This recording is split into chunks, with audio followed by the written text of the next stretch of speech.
श्री स्वामी समर्थ. नमस्कार सर्वांना. तुम्हा सर्वांचं माझ्या यूट्यूब चॅनलमध्ये खूप खूप स्वागत आहे. तुम्हा सर्वांना आजचा दिवस आनंदात जाओ ही स्वामींच्या चरणी प्रार्थना करते आणि माझ्या नवीन व्हिडिओला सुरुवात करते. आज आहे अश्विन संकष्टी चतुर्थी. 10 ऑक्टोबर रोजी म्हणजेच आज अश्विन संकष्ट चतुर्थी आहे. ही चतुर्थी वक्रतुंड संकष्टी चतुर्थी या नावानेही ओळखली जाते. या दिवशी गणपती बाप्पाची मनोभावे पूजा केल्यास आपल्या सर्व मनोकामना पूर्ण होतात आणि जीवनातील संकटे दूर होतात अशी श्रद्धा आहे. चला तर मग आपण जाणून घेऊया या दिवशी आपण कामनापूर्तीसाठी कोणते प्रभावी उपाय करावे आणि त्याची पद्धत कशी. हिंदू धर्मात गणपती बाप्पाला प्रथम पूजनीय देवता मानले जाते. प्रत्येक महिन्यातील कृष्ण पक्षातील चतुर्थी तिथी ही गणपती बाप्पाला समर्पित असते आणि संकष्ट चतुर्थी म्हणून ओळखली जाते. संकष्टी याचा अर्थ आहे संकटावर मात करणारी आणि चतुर्थी म्हणजे तिथी. म्हणूनच हे व्रत सर्व संकटे अडचणी आणि दूर करण्यासाठी विशेष फलदायी आहे. या दिवशी पूजा आणि व्रत केल्याने गणपती बाप्पा आपल्यावर प्रसन्न होतात, त्यांना सुख शांती समृद्धी प्रदान करतात असे भक्तांचे अनुभव आहेत.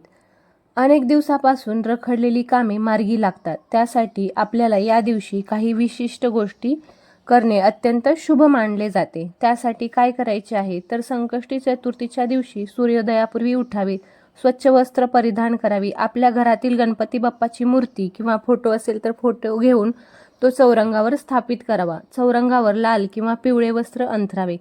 बाप्पांना चंदन, अष्टगंध, फुले, अक्षदा अर्पण कराव्यात. त्यांना पिवळ्या किंवा लाल रंगाची फुले, विशेषतः जास्वंदीची फुले आणि दुर्वा अर्पण कराव्यात.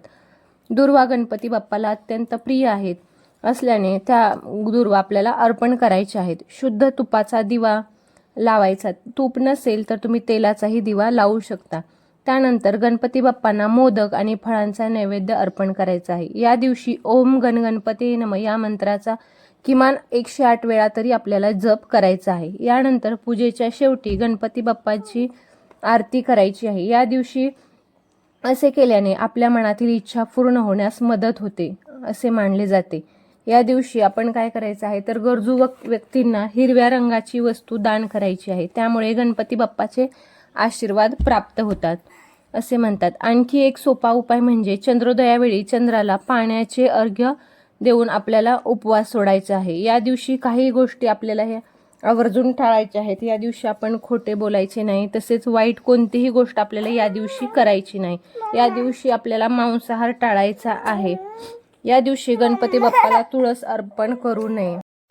तसेच सकाळी पूजा करतो तेव्हा आपल्याला गणपती बाप्पांचा अभिषेक करायचा आहे आणि अभिषेक करताना आपल्याला वक्रतुंड महाकाय सूर्यकोटी समप्रभ निर्विघ्नं कुर्मे देव सर्व कार्येषु सर्वदा हा मंत्र जपायचा आहे. तसेच या दिवशी आपल्याला गणपती बाप्पासाठी अथर्व शीर्षम हे देखील आपल्याला याचे देखील आपल्याला पठण करायचे आहे. अशा प्रकारे किंवा गणपती स्तोत्रही तुम्ही त्या दिवशी गणपती स्तोत्राचीही सेवा करू शकता. अशा प्रकारे आपल्याला या सगळ्या सेवा या दिवशी संकष्टी चतुर्थी या दिवशी करायच्या आहेत. मी सांगितलेली माहिती तुम्ही जास्तीत जास्त लोकांपर्यंत शेअर करा. व्हिडिओ आवडल्यास लाईक करा, शेअर करा आणि सबस्क्राईब करायला विसरू नका. श्री स्वामी समर्थ.